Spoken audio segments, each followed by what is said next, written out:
Good morning. Morning. My name's Jeff Hoyle, Fire Chief of Cedar Hammock Fire Rescue and President of the Manatee County Fire Chiefs Association.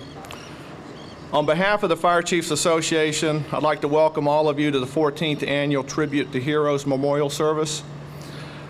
I'd like to thank the City of Bradenton Mayor Wayne Poston and Chief Edwards at the Bradenton Fire Department for being so supportive in hosting this event each year, as well as Southern Manatee Battalion Chief Herb Smith and all the members of the Emergency Service Memorial Fund Committee, which organizes this event each year. At this time, I would like to ask all of the elected officials in attendance today if they would please stand.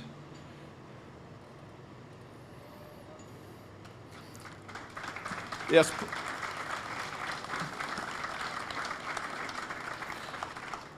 Thank you very much, and we do want to show you our appreciation for your continued support of those that gave their lives on September 11, 2001, trying to save others during that attack on our nation, as well as your ongoing support of the first responders that serve the citizens of Manatee County. Whether it is the adversity that law enforcement faces in doing their jobs today, or the heroin epidemic ravaging our community, fire, EMS, and law enforcement now more than ever need your support. Next, I would like to recognize Pam Reed, the widow of West Manatee Fire Rescue Brian Reed.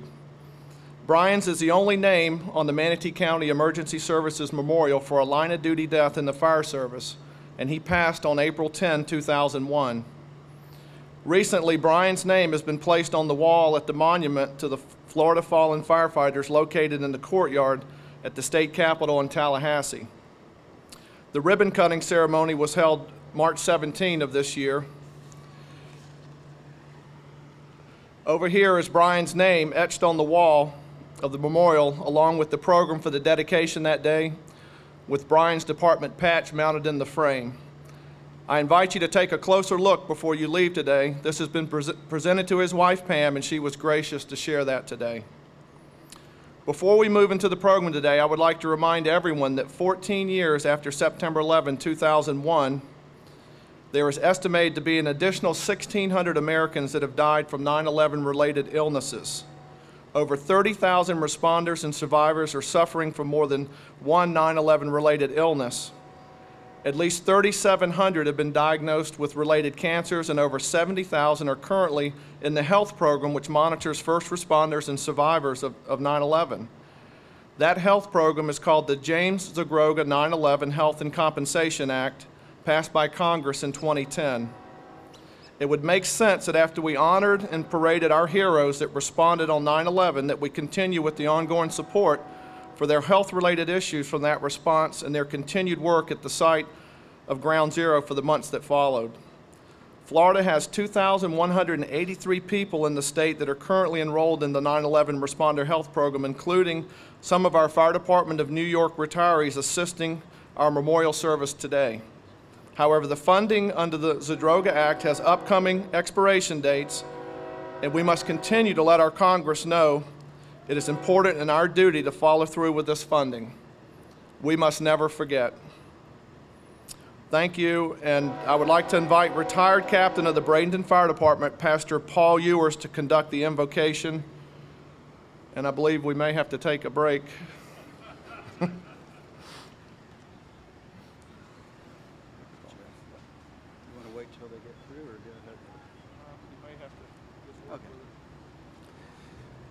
Good morning. We got a train coming, but we'll do our best. I invite you to bow your heads with me as I pray. Our Heavenly Father, you are welcome here among us this morning at this sacred memorial site, as we with reverent hearts have come to pay tribute and remember the terrible terrorist attacks that occurred and shook our great nation 14 years ago today, September the 11th, 2001, at this very hour. We respectfully bow our heads to render the highest honor to the many lives that perished as a result of those terrible attacks and to the many heroes that fearlessly fought so hard in attempts to rescue and save them. I pray that you will bless those that will be speaking to us this morning, and to those that will be speaking at similar events all around the globe. Once again, Lord, as a nation and as individuals, open up the eyes of our hearts. Give us ears to hear, minds to reflect upon the many heroic acts of courage, bravery, and selfless sacrifice that occurred during the hours of that dreadful day. Continue to bring healing to the family members and to the friends of those that were lost in the devastating wreckage of that day. Comfort and strengthen them on this day of remembrance. Wrap your arms of love around each one of them and fill them with your peace.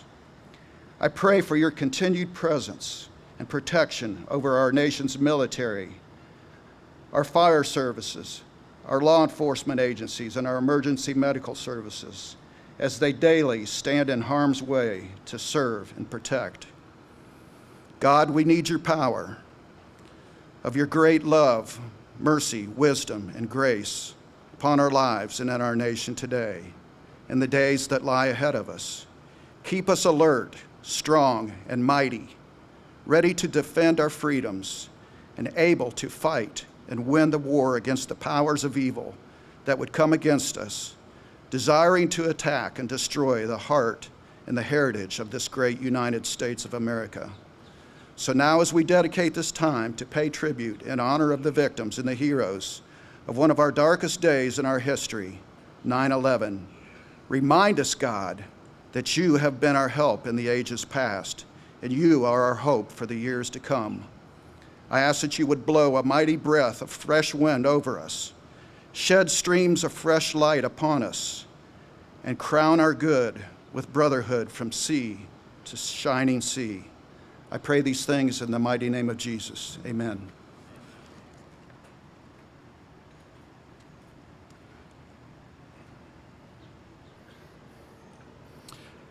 Next, I'd like to welcome Mayor Wayne Poston.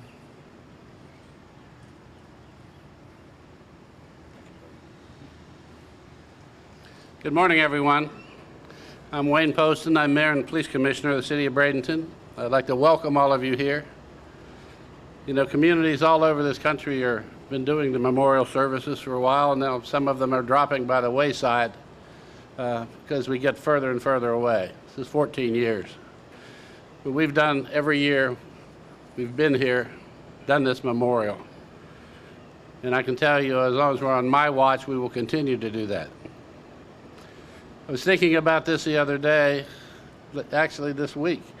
We were dedicating a new piece of equipment for disabled challenged kids in our river walk. It was put together by the Manatee High School Key Club. They raised $31,000 to help these kids. And as I was talking with those students, I looked over at our memorial and I thought, 9/11 is a history book memory for them. They weren't riveted in front of the television like we were as we watched those planes fly into the sea. So we have to do everything we can to make sure that this memory stays alive, both to those children that know this only as a textbook piece of work. And we'll continue to do that in Bradenton because of people like you will still show up and honor the memory of those that we lost in 9/11. Thank you, and God bless America.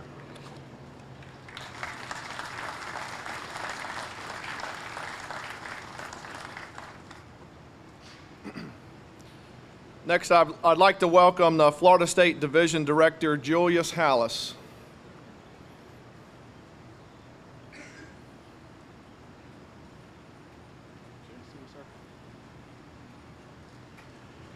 Good morning. It's my privilege to be able to be in town today, and as I travel the state of Florida on behalf of Chief Financial Officer and our elected State Fire Marshal Jeff Atwater, and on behalf of the Governor and the entire Cabinet in the state of Florida, I'd like to bring greetings. Good morning, Mayor. It's a privilege to be here.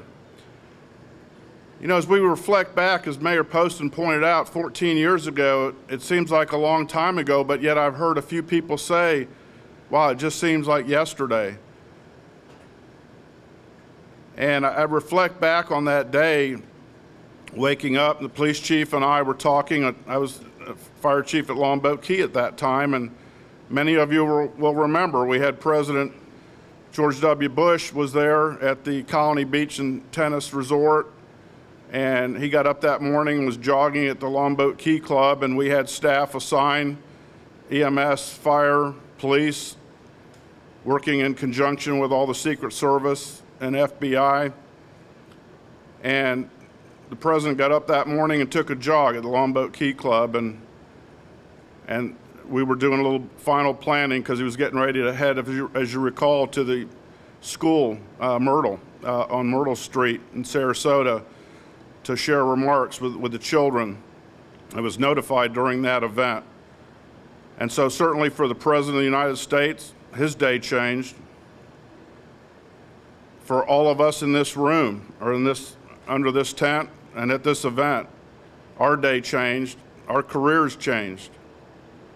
And I think it's so important as we reflect on the flowers, let's never forget.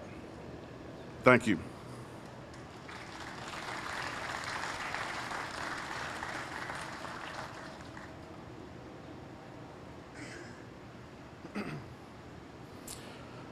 Next, I'd like to introduce Sergeant First Class Sean Osborne, United States Army National Guard. Thank you. Welcome, sir. Thank you very much. Good morning. I'm one of the few people actually born and raised in the area probably that are here. I actually run the National Guard Army right here in Bradenton. And I just want to share a little bit about my story and how the National Guard changed after 9/11. More than 14 years ago, in July of 2001, I apologize, I transitioned from the Army to the National Guard. I enjoyed being part of the military family, so becoming a reservist while pursuing a civilian career seemed to be a logical step. On the morning of September 11th, I was en route to the Florida National Guard headquarters in St. Augustine, Florida. While listening to the radio, there was mention of breaking news. While the radio DJ did not sound real confident in what he was saying, he stated it looked like a plane had hit the World Trade Center. I was stopped at a light. I looked at the vehicles next to me. Both drivers were looking around. It's like we were all basically in shock, not sure if what we heard was actually true. I pulled up to the St. Francis Barracks, and the security guards were running around, securing the gates, locking everything up. As I walked up to the front door, it was met by a guard. My ID was verified, obviously. I walked into the building, and I saw a TV broadcasting a live feed of the World Trade Center on fire. Then we saw the second plane hit. Fear was on the face of the civilian at the desk. Shock was on the face of my fellow soldier standing next to me. We were directed to a room where a few other service members were standing by. We waited for a briefing from our leadership in the building as to what happened and what was the possible next step. From that day forward, the National Guard was changed, as all branches in the military. The jokes of the weekend warrior became a mock of the old truth. Within a year, I was mobilized for 24 months. Following soon after, I became an active National Guard soldier to help support the reservists, keeping them ready and prepared for mobilizations in the future. Soon after 9/11, the National Guard assumed the mission of mobilizing to the National Capital Region to support the Integrated Air Defense Systems mission, aiding in the prevention of another air attack in DC airspace. Since 9/11, the Florida National Guard alone has actually deployed more than 17,000 soldiers with approximately 100 deployments. Today, we have Florida National Guard units mobilized. We have other units preparing to mobilize within a year.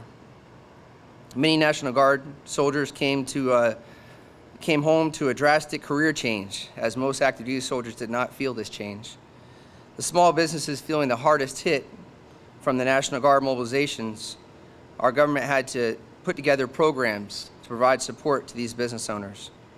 Today, we still have reservists trying to find a way to balance their civilian career with their military commitment. I personally know more than a few National Guard soldiers across the branches over the last 14 years who have actually been activated or deployed almost the majority of the 14 years. With the units across the country mobilizing each year, these civilian soldiers are able to volunteer for one mission after another. Civilian life can sometimes be the harder part for a civilian soldier. I too can attest to this with more than 16 years of my 18-year career on active duty. Though we may not have the entire nation showing the support as we once did for our first responders and armed forces, as soon after 9/11, within a few years, all that dwindled off a little bit. The families, friends, and men and women of the EMS, fire department, law enforcement, and armed forces will never forget. You're changed forever. Thank you.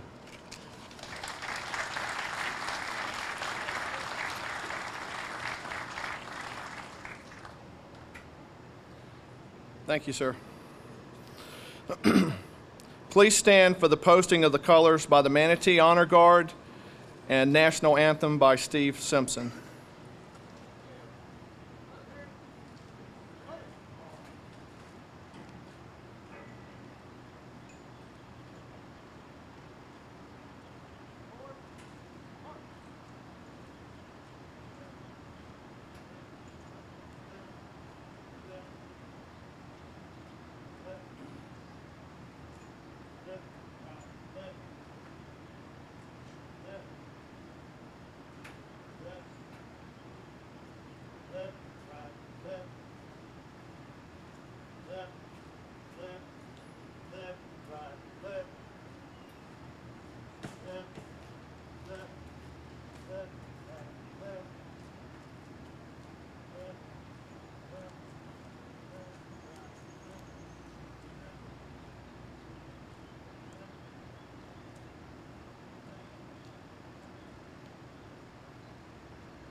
Oh, say, can you see by the dawn's early light what so proudly we hail at the twilight's last gleaming, whose broad stripes and bright stars through the perilous fight o'er the ramparts we watched were so gallantly streaming, and the rocket's red glare, the bombs bursting in air, gave proof through the night that our flag was still there.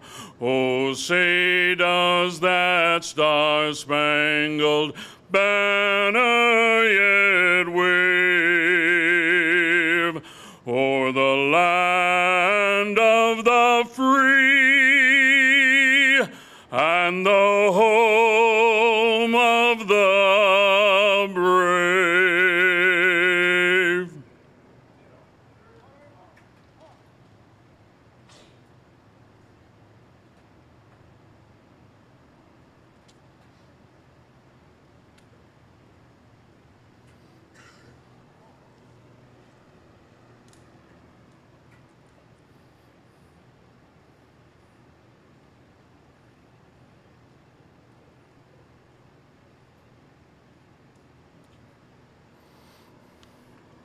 Thank you.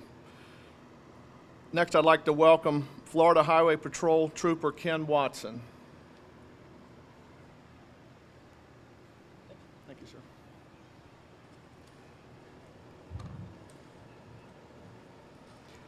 Good morning.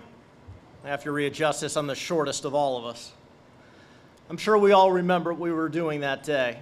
I found myself working for Customs at the time as an agent. It affected all of us in very many different ways, but there's one thing I want everyone to remember, especially for those of us that are wearing a uniform today. I cannot remember actually paying for a meal, lunch, dinner, supper while I was in uniform when this country came together. Civilians would walk up and shake our hands. People would wave while driving down the road. you would show up to scenes, and before they would tell us why we were there at an event for them personally, which could be one of the worst times of their lives, would thank us for our service. And it saddens me to say that it usually takes a tragedy to bring us all together. And I'm hoping that as we remember this 14th anniversary of a terrible day in our country's history, that we will all come together and that we will be as one. The Florida Highway Patrol changed exponentially after that. Our standard operating procedures, the way we train, the way we taught at our academy, and even our general orders. Each and every one of us who don a uniform do not do so for the glory. You do not do it for the paycheck. You do it because you want to serve this beautiful country. My father once told me, before you take from this country, you must serve. Whether you join the service, whether you don a uniform of a fireman or a policeman, you will serve this beautiful country. And for those of you that are young enough and still searching for a career, I would suggest you do that. There is no better feeling than to put on a badge, to put on a fireman's helmet, to put on a soldier's uniform and march into harm's way every day and do it with the purpose and do it with the joy and commitment that comes with being an American citizen. I personally want to thank each and every one of you for being here today, and I most certainly want to thank each and every one of you who is in uniform and puts one on, because I know, speaking for myself and several of the troopers that came here today, the policemen and the firemen, I never feel like I'm going to work because I love my job. I love donning this uniform, and I love working for my brothers and my sisters, and I love working for this country. Thank you very much.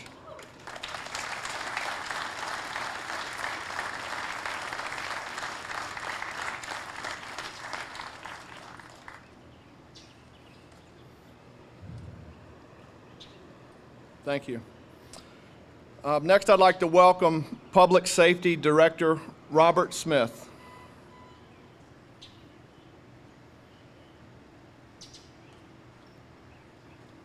Thank you, sir. Thanks, Chief. Good morning, and thank you all for being here this morning. It's always heartwarming to see turnouts like this for an event such as this, and so it's greatly appreciated. You know, when I was first approached about speaking today, I was truly honored. Especially being new to the county, I was really appreciative, really meant a lot to me. But I'll openly admit that I was very apprehensive, a little bit nervous. Not about the public speaking part of things. That's part of the job for me. It comes with the territory and my line of work. For me, the worry was whether or not I was going to be able to stand here before you today and add any level of value to this ceremony. Was there anything I would be able to say that would be of any benefit for you for being here today? Now, I wasn't looking to add any words of wisdom, profound knowledge, or life-altering advice, but I also didn't want to stand here and mark time for 10 minutes until the next part of the program. I wanted to contribute and I wanted to add value. And so I was really worried about that. An interesting thing happened to me about the same time I agreed to speak this morning. I was in my office signing up for some random software or online program. I got to the part of the registration process where you had to select a certain number of security questions and answer them. The usual questions were there. What's your mother's maiden name? What's the color of your first car? But down at the bottom, another question caught my eye. And that question was this: where were you on the morning of September the 11th, 2001? And that really struck me. I thought, that's unusual. That's a little bit weird. I've never seen that question as an option before. But it made me pause. And I realized 2 to 3 minutes later, I just zoned out completely. And I'd just been thinking about where I was on the morning of September the 11th, 2001. And I could still remember it crystal clear. It was an easy answer for me. I was a county 911 director in West Virginia. I was a volunteer firefighter and part-time EMT for 2 of the EMS agencies in the county, so I was and had been for a while already deeply entrenched in the public safety world. I'd literally just set foot on the dispatch floor of our 911 center. The on-duty crew was watching the news. They were talking about this horrible accident that had just occurred in New York. A plane had crashed into the World Trade Center. Now, I'll be perfectly honest, at that point in my life, I'm not sure I even knew there was more than one building or tower in New York that had the label of World Trade Center. But as we stood there and we discussed how difficult it was going to be to evacuate a building of that size, how difficult it was going to be to fight a structure fire in a high-rise, we, along with so many people across the country, watched the second plane fly into the second building. And so at that point, we all came to basically the same conclusion. It was highly unlikely it was an accident. It was most possibly and most probably a deliberate act. Now, in public safety, in our world, we focus and we live worst case scenario every day. We train for, we plan for, we prepare for the worst. Worst case scenarios are our bread and butter. So we always expect and always work towards the worst case scenario. But we weren't the only ones thinking that way that morning. Across the country, communities, no matter how big or how small, whether you had a government office, a federal building, or any other potential target in your jurisdiction, we were all thinking the same thing. Are we next? And if we are we prepared? And so that little public safety switch inside you gets thrown. We didn't have time to grieve. We didn't have time to mourn, worry, wonder, how big was this going to be? How far was it going to go? We only had time to respond. It's what we do, and it's what we continue to do today. For us, that meant activations. It meant notifying off-duty personnel to be on standby for the potential to respond in a moment's notice. All of those pieces of the puzzle we knew we had to put into place. That's what we did. That afternoon, that evening, still a little bit of a blur, but that morning, I remember very clearly where I was on the morning of September the 11th, 2001. I'm sure most of you here today do as well. For us, it was a defining moment. It was a culturally and nationally defining moment in our history. It set a timeline for us. It became part of who we are. Before that day, we had pre-Revolutionary War, we had pre-Civil War, we had post-World War II. Today we have pre-9/11 and post-9/11 as common parts of our vocabulary. Those are defined timelines for us. For those of us here today and those of us who witnessed or participated in that event, it's part of who we are. The question, where were you on the morning of September the 11th, 2001? For our generation, for this generations that are represented here today, that's our equivalent of previous generations. Where were you when you heard John F. Kennedy was shot? It's the topic of our story. When we hear those stories from our family members, if you're my age, your parents, your grandparents, sitting around the TV in the living room cross-legged watching as Neil Armstrong took the man's first step on the moon. This is the topic of our story. This is what we talk to our kids about someday, our grandkids, maybe our great-grandkids, because it defines who we are. We remember where we were the morning of September the 11th, 2001. It's an easy answer for us. But 3 weeks ago, here in Manatee County, the graduating class of 2016 started their senior year of high school. And the mayor mentioned it a little while ago. On the morning of September 11, 2001, those high school seniors today were 4 and 5 years old. Unless their parents told them, unless they have some personal direct connection to the events of that day, where were you on the morning of September the 11th, 2001 will be a very difficult question for them to answer. More than that, a year from now, here in Manatee County, the graduating class of 2020 will start their freshman year of high school. 4 years later, they'll graduate and they'll move into the real world. They'll go on to college, they'll go into the workforce. They will become our next generation of firefighters, police officers, paramedics, 911 dispatchers, while also being the first true post-9/11 generation. Their generation and the generations to follow, the question, where were you on the morning of September the 11th, 2001, will be impossible to answer.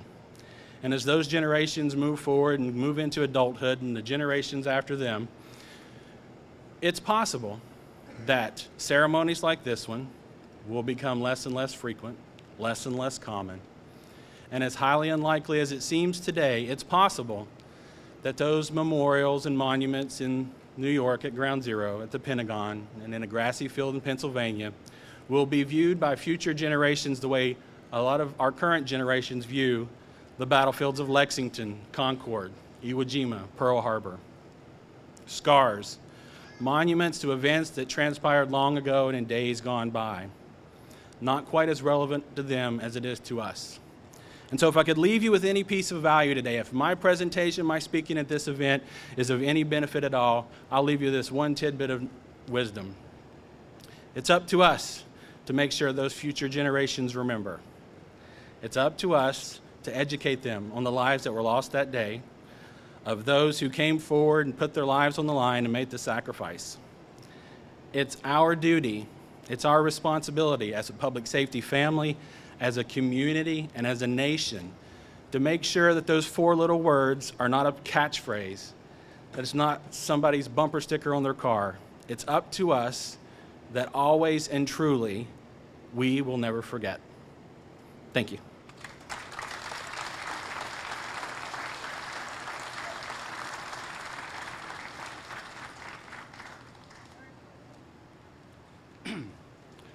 Good morning.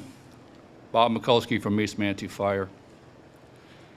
It's a great honor and privilege again to stand up in front of you all and represent the fallen brothers and sisters from the year 2014.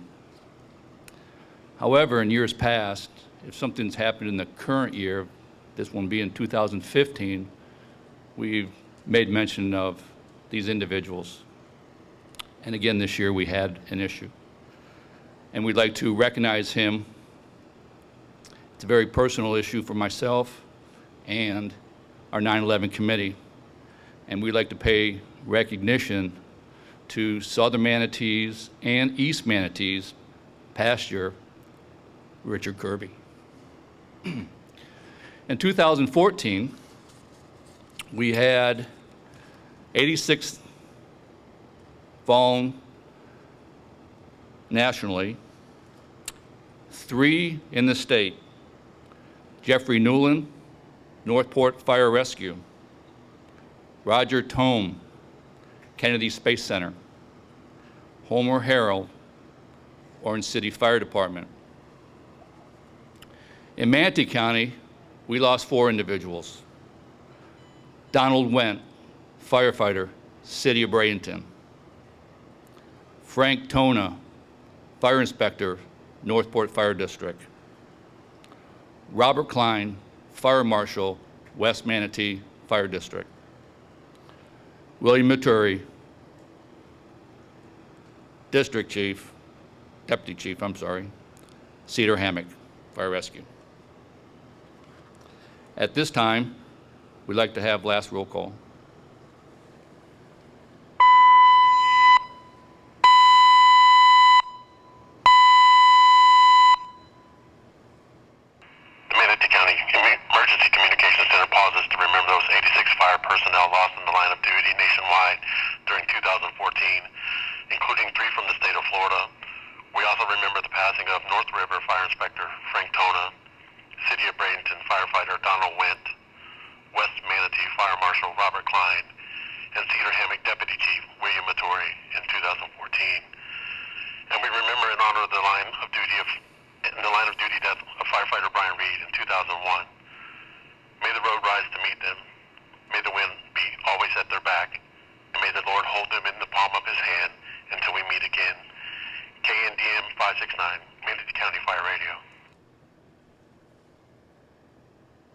At this time, we are going to release the doves.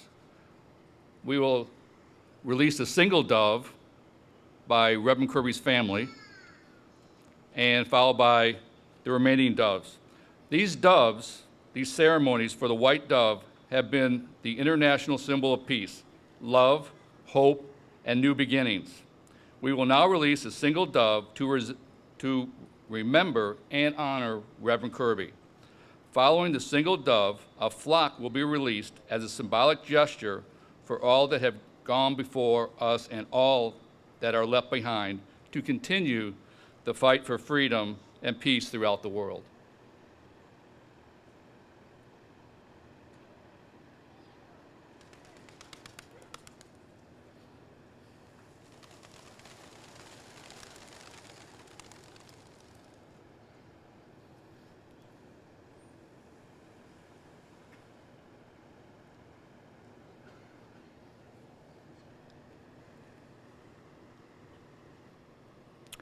At this time, the retired firefighters would like to present a wreath to the memorial.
At this time, we'd like to have taps and a 3-volley salute.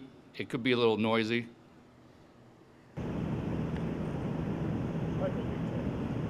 Ready. Aim. Fire. Aim. Fire. Aim. Fire. Release fire. Reset.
Thank you. Please remain standing for the benediction by Pastor Stan Pavkovich.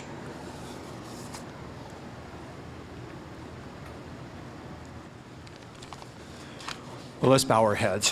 Father, as we leave here today reflecting on the lives that were sacrificed on 9/11, help us never forget their sacrifice, their courage, their selflessness, and help us to remember how fragile life is, and help us not to take life for granted.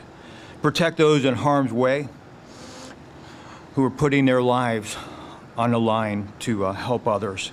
Give wisdom to our leaders that they make choices that prevent another day like this.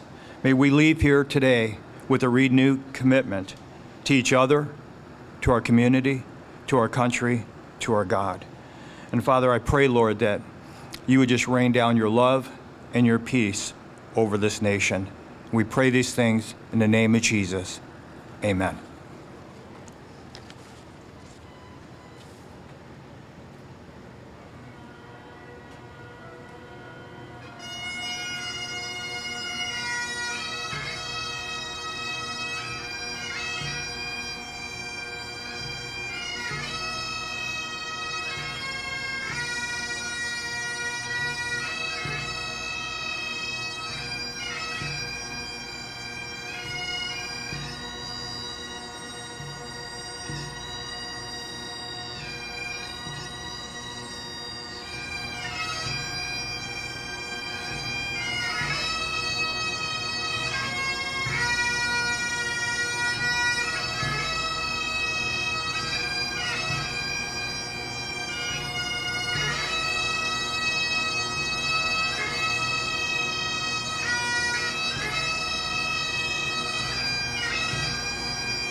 Thank you. You may be seated.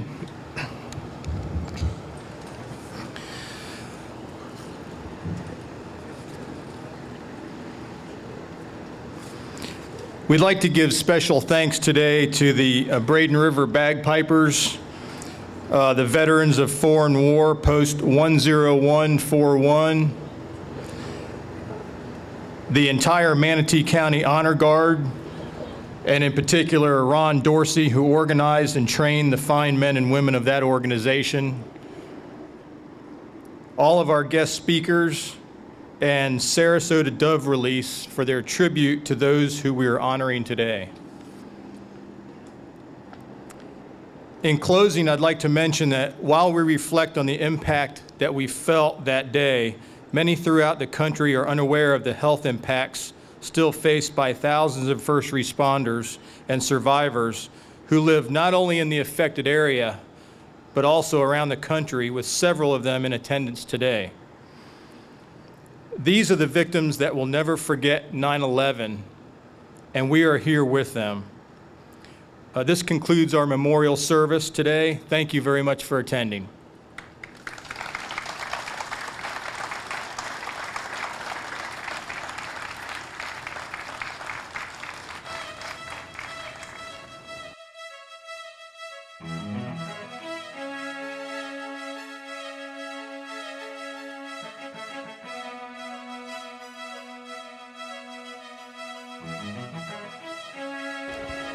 Well, we come here every year. This is the best around. It's the dedication of everybody down here. It's just amazing.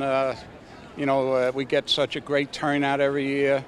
We always get good speakers, and and everybody cares. Everybody that comes here cares. Well, later on I'll have a shot of Jameson's to all the brothers. And I always tell them I'm very proud of them all. They all did their job, and they did it good. And that's what firemen do, and they did it well. Well, a very close friend of mine has been going around the United States giving speeches, and there is not one state that has a curriculum about 9/11, not one state. Florida may be the first state, He's gotten in touch with a man that 2 years they turned it down, and this year it passed. And he's going to push it to make sure it's made into law, that it starts getting taught in schools. But not any other state has it. It's just that, you know, we shouldn't forget. I think we're going to let our guard down again, and if we do, it's, you know, we could get the same results. So hopefully they remember this day, and, you know, just take a moment. That's all.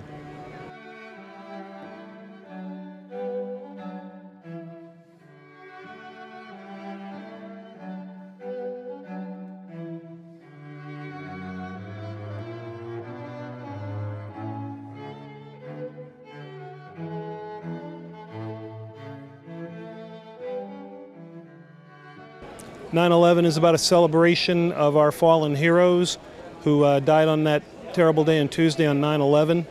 It's also about remembering how selfless the people that do our line of profession are, but police, firefighters, EMTs, paramedics, military, even our dispatchers.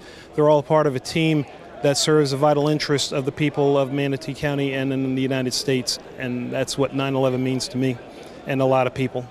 It's a reaffirmation of faith and an unwavering support that we have both for ourselves and the communities in which we serve. And it's also a reminder to the people that there are people that get up and do this job every day and put their lives on the line for other people. And, you know, heroes are everywhere, and we pick our heroes from various sources, but most of the times you just got to look inside of hospitals, fire trucks, ambulances, police cars, and in the classrooms for a lot of our heroes.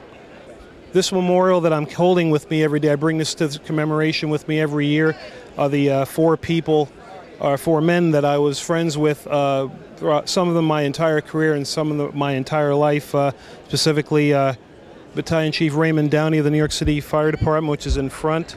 Next to him is Jonathan Ielpi, son of Lee Ielpi, who's very active with the 9/11 families and works towards securing them and their benefits. In the back row is Tommy and Peter Langone. They were twin brothers.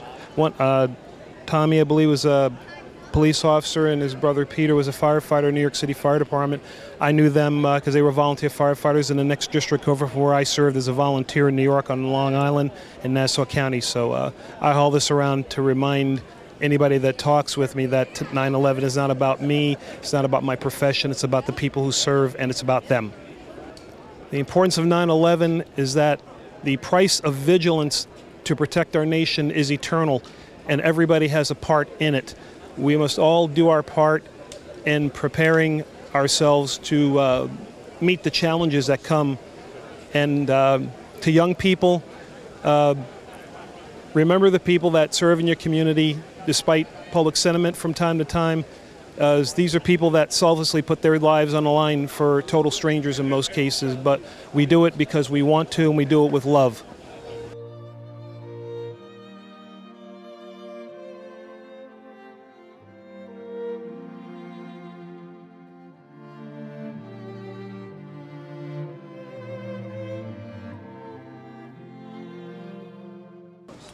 Well, to me, it's very special. Being now with the state of Florida and the Department of Financial Services and State Fire Marshal's office, I get to travel all over the state. And it's vital that we continue to remember September 11th. It's been 14 years. It changed all of our lives, all of our careers, and we need to support our brothers and sisters in the fire service, those that we lost, and those that are still serving, that firefighter safety is so important for. So we remember the loss, but we also remember those that serve. Mayor? And in many ways, it's a celebration of those lives and the things and what they were doing for their careers.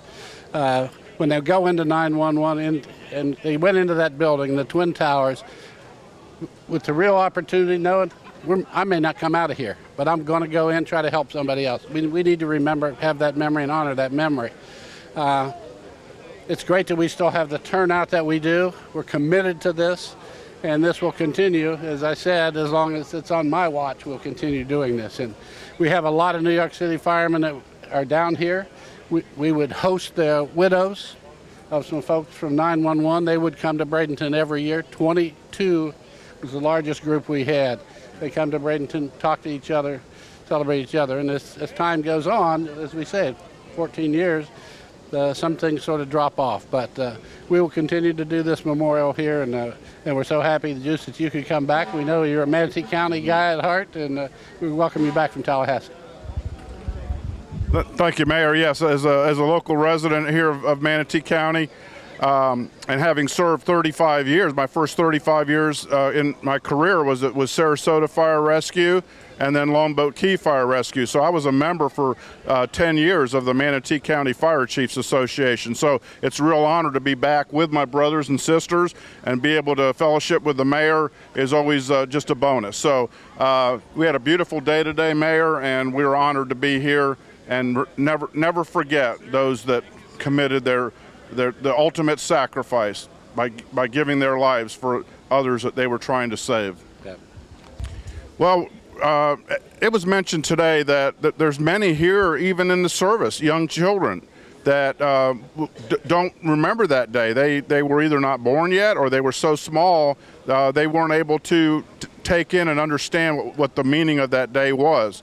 But this is a great testimony to them, because now, having seen this today, having your coverage here today, there'll be children asking their parents, and hopefully some firefighters and some police and some EMTs and paramedics, what was the real meaning of that day, Mayor? Yeah. Well, I mean, it's a day that's going to last in infamy in this country.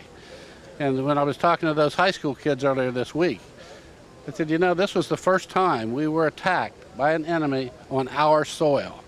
And they kind of really couldn't wrap their arms around that. But that's the piece that is amazing, that everybody came together and brought us together, because that's the first time that ever happened. We never expected that. And we're on guard now so that doesn't happen again.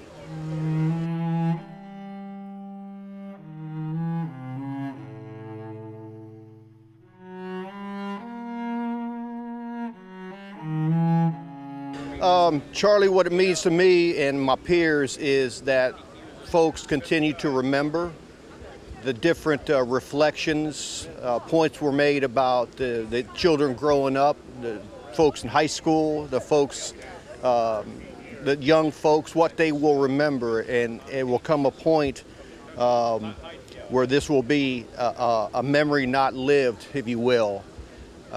Personally, what it means to me is it reminds me of the honor to be able to serve in emergency services, and the people who protect us and afford me and my peers the right to do that, and that being the U.S. military. So I really, really do. It's a chance to reflect, it really is.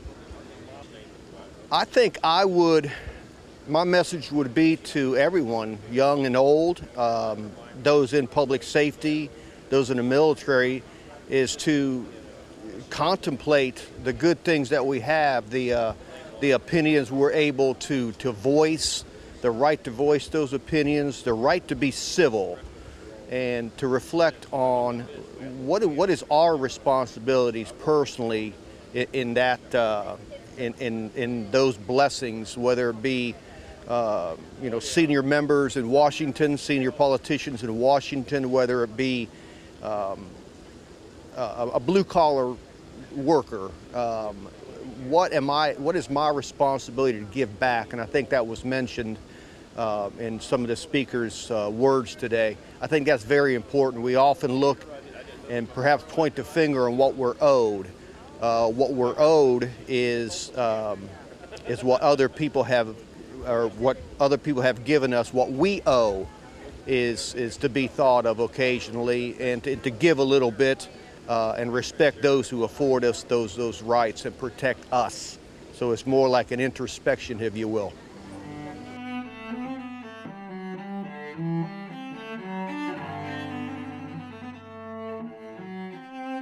Well, our entire family got to be here today to more or less take his place and represent him in the service today, and we're all proud to be here for him. They were very important to him. He never missed any service, no matter if he was sick or in a wheelchair. He was going to be here, even if he had to crawl or have somebody carry him. He was going to be here, and he always found a way to be here.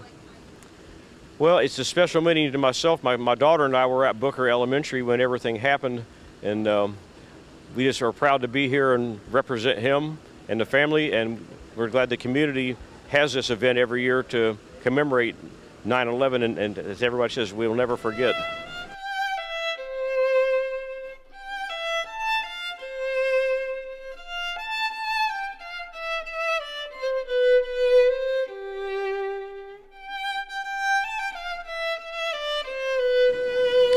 Well, first of all, it's an honor for me to be here representing Congressman Buchanan. But to your question, Charles, it's really heartwarming to see this kind of turnout 14 years later. Many of the people that spoke today brought mention to the fact that a lot of people are not remembering, but we must always remember 9/11. And the outpouring today, the speeches, are absolutely fantastic. Well, to see the firefighters, the children, the families, it's just very, very heartwarming. Coming from a law enforcement background myself, just absolutely fantastic. Director Smith, that he spoke of the day, if you could remember where you were on 2001, 9/11. I do remember, and it brings it back to you. I was in Arlington, Virginia, 3 miles from the Pentagon when that plane hit the Pentagon. So it's really amazing to see how many people have personal stories about that day. Let's always be together as one, as we were post 9/11. Let's always be as one post 9/11. We need to be that way. We need to be for law enforcement, fire, soldiers, for the world, for the United States. We need to be there.